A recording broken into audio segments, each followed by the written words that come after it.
So I had someone ask me recently, I want to get into family vlogging, but I want something that won't break the bank or won't be too complex to use. What would you recommend? Well, here's the thing. There are plenty of action cameras out there and small video cameras out there that you can utilize to vlog with or to document family life. But I think if you want something that isn't going to break the bank and actually utilizes something that you already have, being your phone, then I wouldn't actually recommend a camera at all. I'd recommend a gimbal. Hey everybody, welcome to the channel. My name is Zach. I'm a photographer and videographer, but more important than that, I'm a husband and a father. And today we're talking how do we vlog with something like the Insta360 Flow 2 Pro. Now, this is a phone gimbal meant for use with your iPhone or your Android phone. And you've heard it on this channel before. I'm not a huge fan of iPhone photography or videography. But the fact of the matter is, there are plenty of people out there who want to document their family life, who want to vlog with what they already have. And while it may not be up to the standards I love, phones are great for doing that. And I've always thought, if you're going to document with your phone, do you really need something like a gimbal? Your phone already has digital stabilization in it. It does a really good job at creating smooth footage. Do you really need a mechanical gimbal?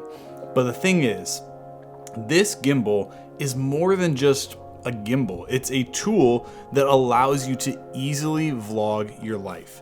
There are so many features packed into this. And so today I'm going to walk you through my process of vlogging with something like the Flow 2. And while doing that, we're going to talk about some of the features that just make this so easy to vlog with. And before we get into the how to vlog with this, I want to mention two amazing features about this gimbal that make this so great for vlogging. The first one being that this is a 3-axis gimbal. That means that there are 3 different points where the gimbal is going to be moving to create steady footage for you. The other thing that's just so cool is that this comes with Apple Dock Kit. So there's a little NFC reader built into the Flow 2 Pro. All you got to do is tap your phone to it, connect, and then you can use the Flow 2 in native apps as well as some other third-party apps like Blackmagic Raw. I've used this for FaceTime with family and it tracks me.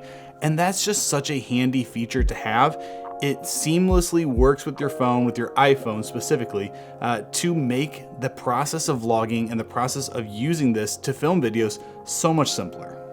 Now, before we jump into the how-to and all the features and things like that, we first need to understand what we're filming when it comes to vlogging. So when we're vlogging or making a talking head video like this, there are 2 things that are really important. First is the A-roll. And the A-roll is basically what we're doing right here. It's your talking head, it's your content, it's your main storyline. This is the main piece of content that you are filming to tell the story that you're wanting to tell. So it could be a talking head like this. If you're vlogging, it's when you're out vlogging holding the phone in front of you and you're filming yourself talking. The next piece is the B-roll, and B-roll is what goes over top of the A-roll. B-roll enhances your story. It adds to it. It's not the main thing. If you only have B-roll, it's kind of hard to tell a story. You can still do it, but it's not as easy as having that A-roll behind it. So it's important for us to make that distinction between the two. And when it comes to vlogging, we need to make sure that we're capturing both. If we're only doing one, then it's just not gonna be the best story that we can tell. Now, when it comes to filming A-roll, there's a few different ways that we can do this. Maybe you're in a studio setting and you want to use your phone in that space. So we can obviously use the selfie camera on our phones to film ourselves to have this talking A-roll. And one feature that's really, really helpful when we're doing this is the AI tracking. So I'm just gonna go ahead and draw a little box around my face here. And now the gimbal's got me locked in. It's going to track me. It's going to follow me as I move, if I'm walking, as I'm talking. But what's not ideal in this current setup is that I don't love where I'm positioned in it. But Insta360 has done some really cool stuff to fix that. So let's go ahead and go to framing here. There we go. And now I can pick where I'm set up in the shot. So now it's going to put me at the top, so it's going to cut off some of that headroom, which is a really handy thing. This looks more natural. It looks a lot less awkward than if I've got it down here and I'm showing way too much headroom. Even most gimbals, when they lock on with the AI, they just put you dead center. And it's nice to keep you dead center, but you miss out on stuff and you get that awkward headspace. It just doesn't look good. This angle looks so much better, but maybe I want to be on the third, so I can push myself over here, or even up a little bit more. Yep, there we go.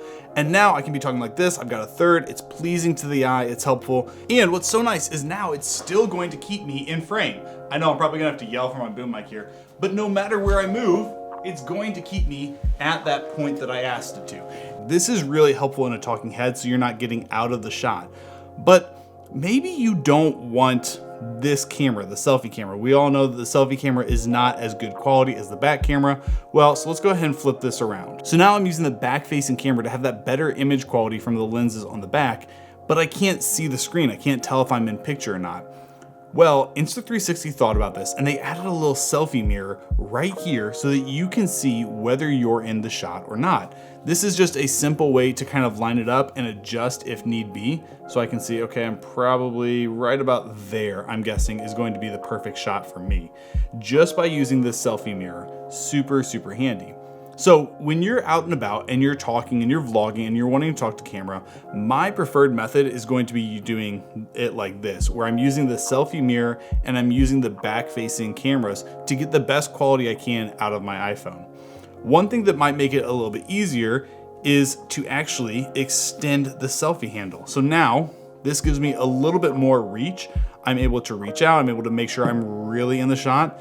And what I really, really love is that I can then tilt this down. So now I can have this extra reach. I can really feel like I'm gonna be in my shot. I'm not gonna have to worry about getting out of the shot, all of that sort of stuff. Now this AI tracking is really handy, not just for A-roll, but also for B-roll. But before we get into that, there's another really cool feature that this AI tracking has, and that's multi-person tracking. So where's Frank?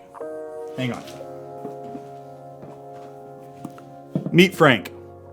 So sometimes when you're filming yourself, you've got someone else in the shot and you want to make sure that both of you stay in the shot. With other gimbals, with other AI tracking systems, it's not always the best at keeping two people in the shot. It kind of picks one person and centers them.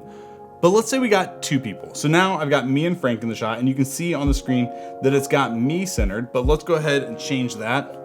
Okay, so now we've got both Frank and I selected in the shot, and you can see that there's a green box around Frank and then there's another box around me.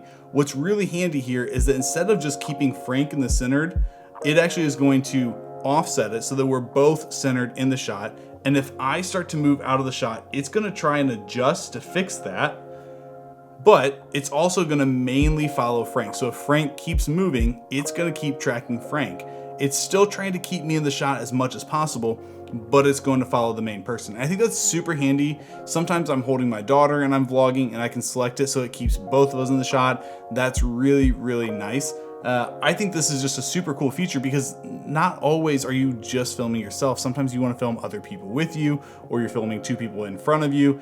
And this is a really handy tool that just makes it so easy. If you're wondering why I have Frank, it's because sometimes when you're solo shooting and you're setting up for interviews, you need a test dummy.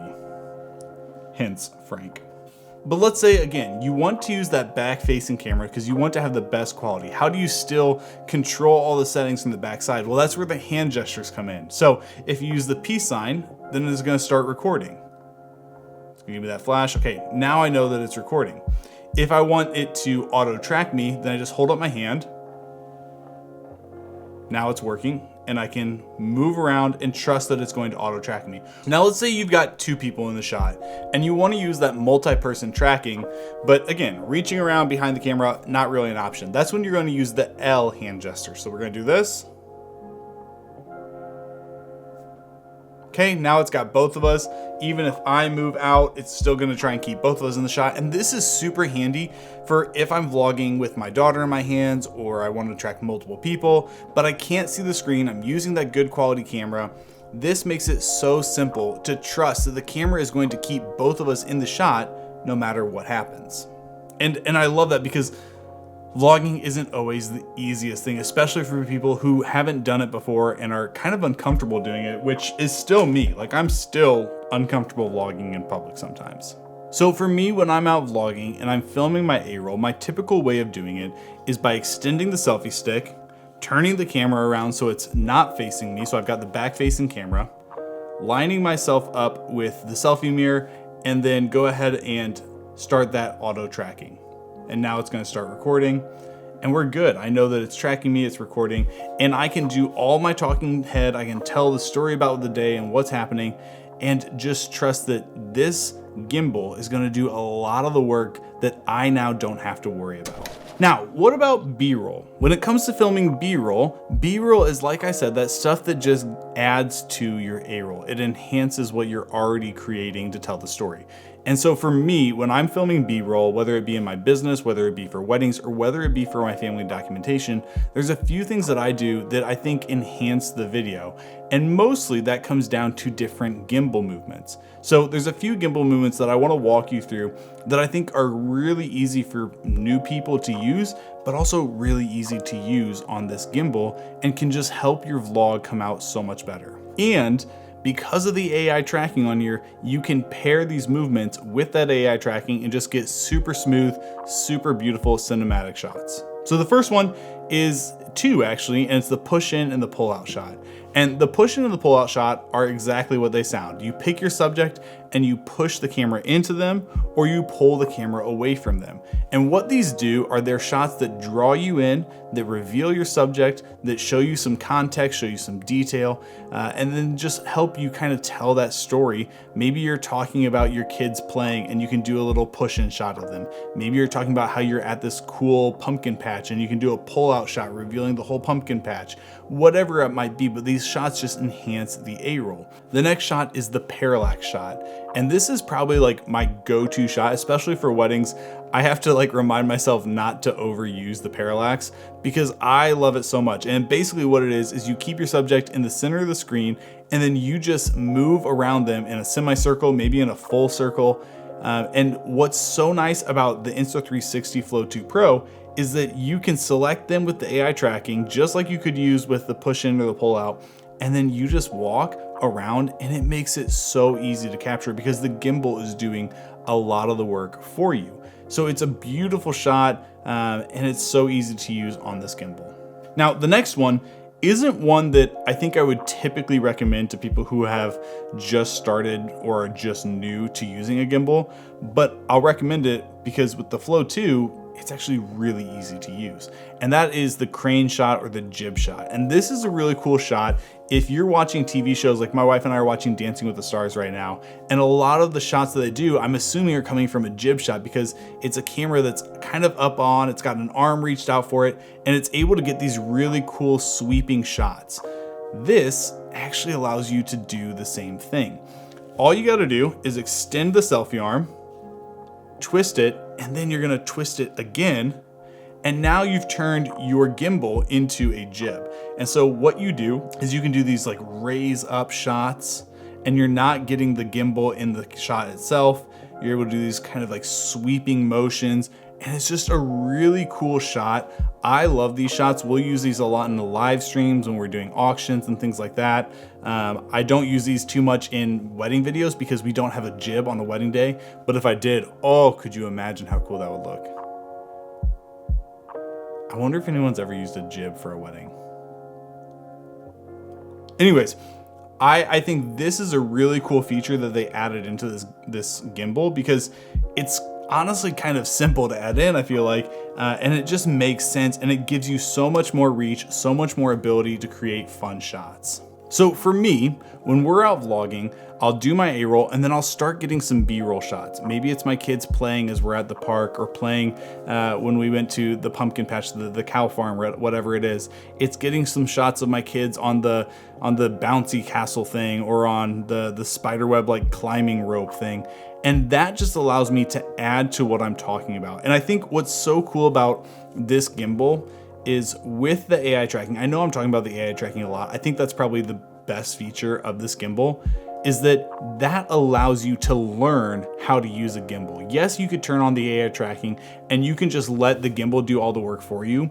But I think what you should actually do is actually utilize that to help you learn how to do it. Because the best way to use a gimbal is to think of it as an extension of your hand. You're doing a lot of motions and rotations with your hand, tilting, panning, all these different things. And it takes a little while to learn how to do that. with this AI tracking, it's going to do that work for you, but maybe you can start working with it. So if you've got a kid running across the screen, it's going to track that and you can start turning with it. One, that's going to make your footage even smoother, but that's going to start to get you into the habit of learning how to do it so that eventually maybe you don't need the AI tracking all the time. So I love that about this camera. I love just how easy it makes it for people, especially people who are new and just want something simple. So there you have it.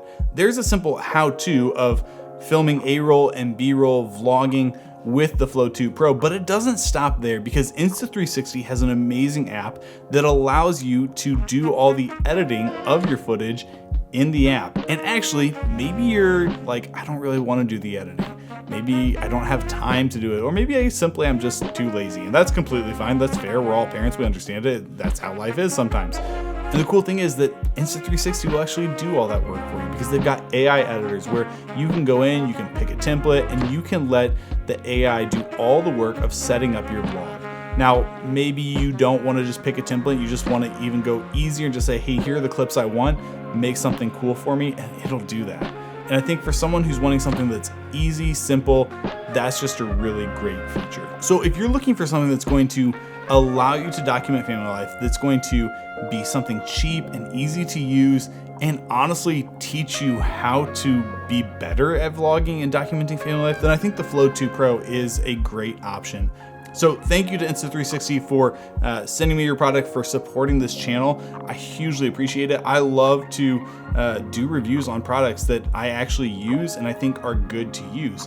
And I can't lie, like this is not something I thought I would actually use in real life.